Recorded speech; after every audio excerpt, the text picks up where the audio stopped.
Bienvenidos al estudio de los métodos numéricos. Esta vez estudiaremos el método de Müller para encontrar raíces de funciones. No olviden darle like al video y de suscribirse al canal. El método de Müller es un proceso numérico iterativo y particularmente útil para determinar las raíces tanto reales como complejas de funciones polinomiales. Primero recordemos un poco de teoría. Para nuestro estudio, un polinomio de grado n es una expresión algebraica de esta forma en la que n es un entero positivo. Los a sub i son números reales o complejos y a sub n es distinto de cero. A los a sub i se les llama coeficientes del polinomio. Mediante un polinomio podemos definir una función polinomial o simplemente polinomio.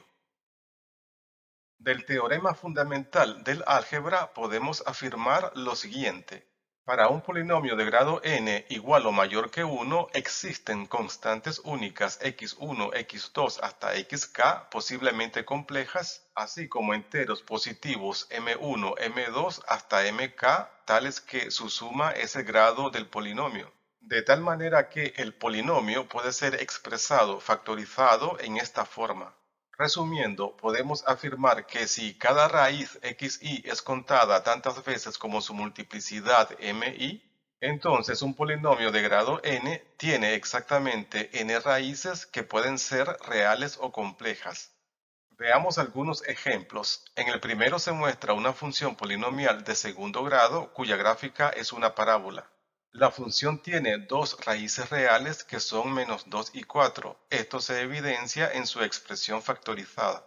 La interpretación geométrica es que la parábola interseca el eje X en dos puntos, cuyas abscisas son -2 y 4.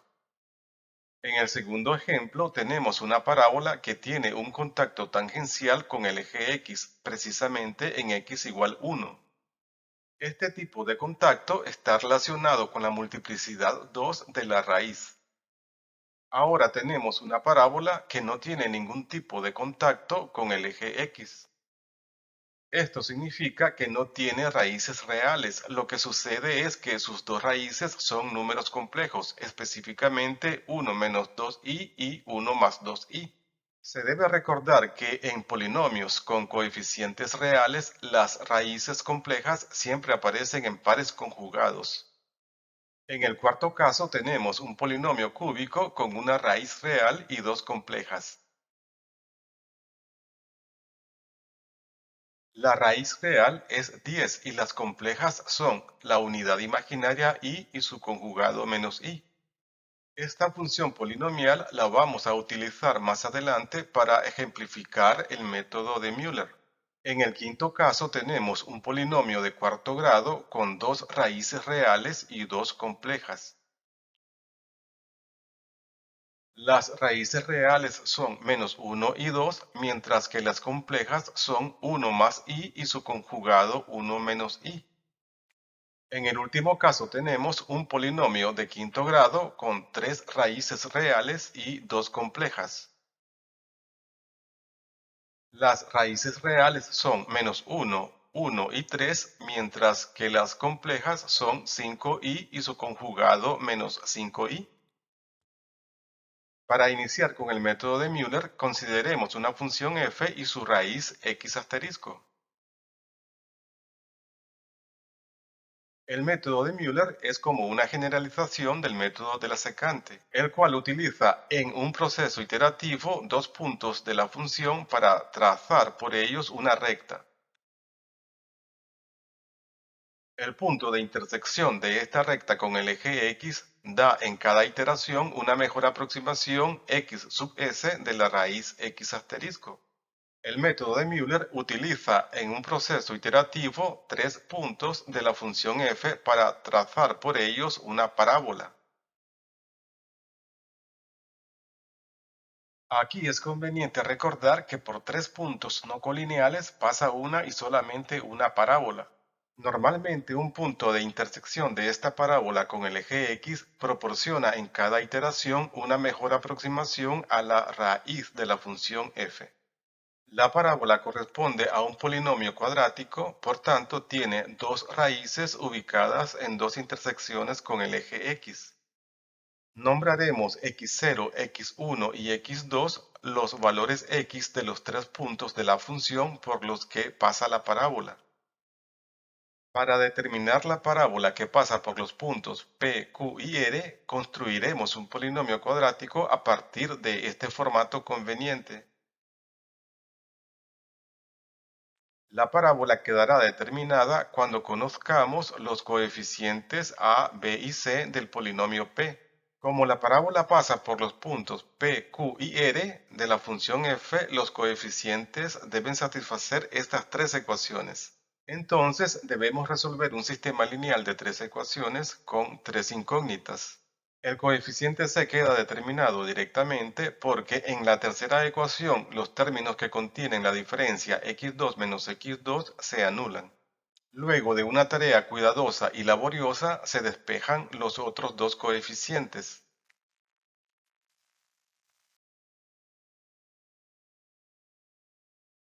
Para mejorar la visibilidad y manejo de estas fórmulas definiremos algunas variables. H1 y H2 representarán diferencias de valores de x. Delta 1 y delta 2 representarán cocientes de diferencias convenientes. Ahora los coeficientes a, b y c pueden ser expresados de una forma más simple. La fórmula cuadrática nos va a servir para encontrar las dos raíces del polinomio cuadrático. Nombraremos estas raíces x3 y x4. En el proceso iterativo convergente, el término b cuadrado crece considerablemente en relación al término 4ac, de tal manera que la raíz cuadrada produce valores cercanos al valor absoluto de b, con lo cual se producen en el numerador restas de números casi iguales que generan errores por redondeo relativamente grandes. Conviene entonces racionalizar el numerador de la fracción para ahora seleccionar el signo de la raíz cuadrada de tal manera que coincida con el signo de b. De esta manera estaríamos seleccionando el denominador de mayor magnitud. Esto tiene dos consecuencias convenientes. La primera es que disminuye el error de redondeo cuando el método iterativo corre en la computadora. La segunda y la más importante es que de las dos raíces de la parábola se selecciona la más cercana a x2. De esta manera queda calculada la primera aproximación x sub 3 en el proceso iterativo.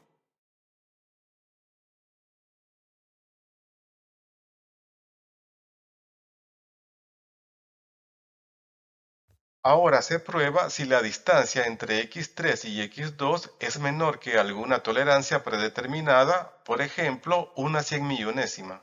Si así fuera, el proceso iterativo se detiene. De lo contrario, el proceso se repite con nuevos valores de x0, x1 y x2. Estos nuevos valores son asignados de la siguiente manera. x0 cambia su valor por el de x1, x1 cambia su valor por el de x2 y x2 cambia su valor por el de x3. Con nuevos valores de estas variables, el proceso se repite una y otra vez, hasta que el valor absoluto de la diferencia x3 menos x2 sea menor que la tolerancia predeterminada. Estudiemos un ejemplo. Tomemos esta función cúbica construida a propósito para que tenga una raíz real y dos complejas, como muestra su factorización. Esto significa que la curva de la función tiene un solo punto de intersección con el eje x, precisamente en x igual 10. Escribamos de arriba hacia abajo las fórmulas principales del proceso iterativo de Müller.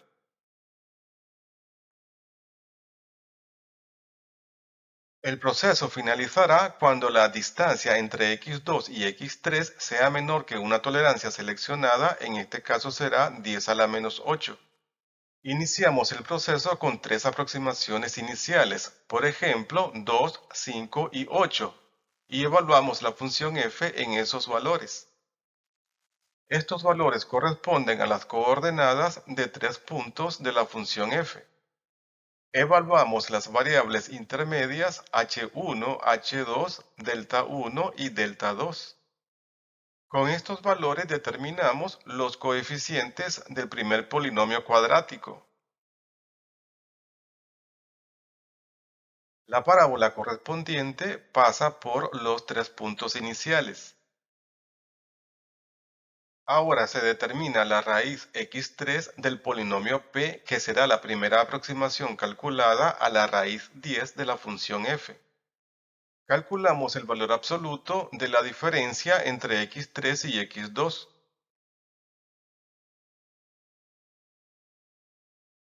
Como este valor no es menor que la tolerancia, se debe repetir el ciclo de cálculos.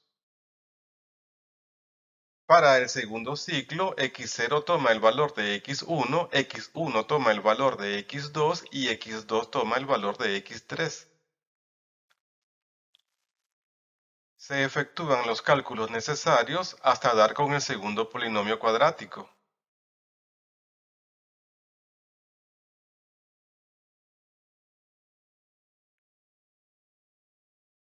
Ubicamos los tres puntos por los que va a pasar la segunda parábola y la trazamos.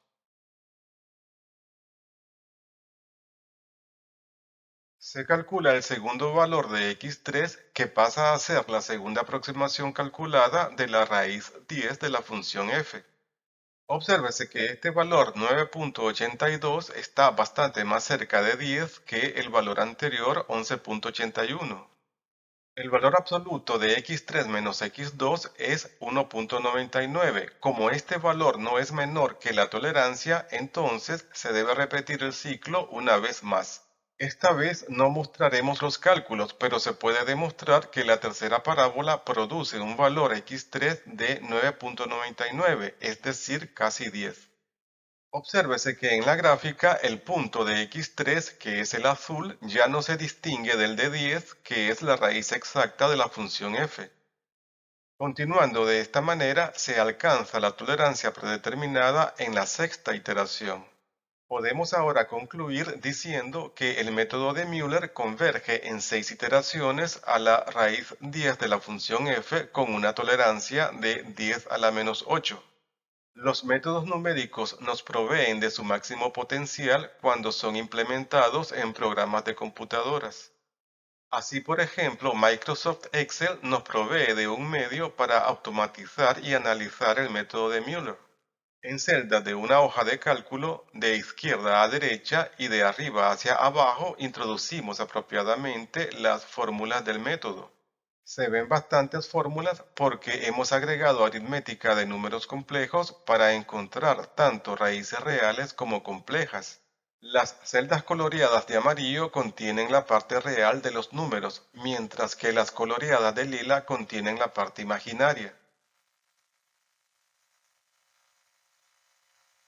Más adelante veremos cómo el algoritmo de Müller encuentra las raíces complejas de polinomios. Ahora vamos a repetir el proceso iterativo anterior, pero esta vez utilizando esta hoja de cálculo y algo de Visual Basic para aplicaciones. Ahora introducimos las aproximaciones iniciales de la función cúbica.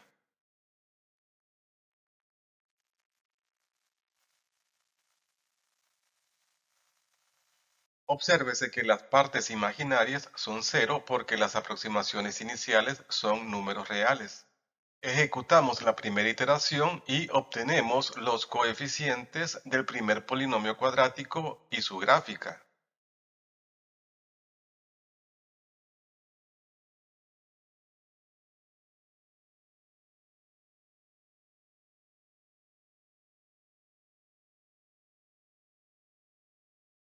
Ahora la tabla hace sus cálculos para encontrar el primer valor de x3.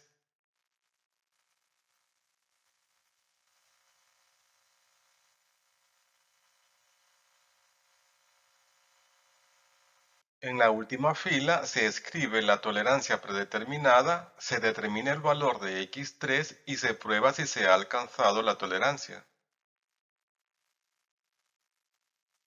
Como la tolerancia no se ha alcanzado, se pasa el valor de x3 a la primera fila para asignárselo a x2 en la siguiente iteración. Efectuamos una segunda iteración, se determina un segundo polinomio cuadrático con su gráfica, pero todavía no se alcanza la tolerancia. Entonces efectuamos una tercera iteración, una cuarta, una quinta, una sexta y en esta sí se alcanza la tolerancia. Obsérvese que en una vecindad de x igual 10, la parábola P y la función f tienen un alto grado de coincidencia. Ahora probemos el algoritmo con otras aproximaciones iniciales, específicamente los números reales -3, -2 y -1. Ejecutamos la primera iteración. Hemos obtenido una parábola con la misma concavidad que la función f en una vecindad de las aproximaciones iniciales. En la segunda iteración aparecen coeficientes complejos en el polinomio cuadrático y no es posible graficarlo en el plano cartesiano. Obsérvese que el valor de x3 también es complejo, pero no hay ningún impedimento para continuar con el proceso iterativo. Entonces iteramos una tercera vez. Como no se ha alcanzado la tolerancia predeterminada, iteramos una cuarta vez, y una quinta, y una sexta. En este momento se ha alcanzado la tolerancia. Obsérvese que la parte real de x3 tiende a 0 y su parte imaginaria tiende a 1. Este resultado está acorde con las dos raíces complejas y menos i de la función f. Muy bien, hemos llegado al final del tema y haremos dos conclusiones importantes. 1. El método de Müller es relativamente rápido. 2. Con los números complejos se resuelve tareas que no se puede resolver con los números reales.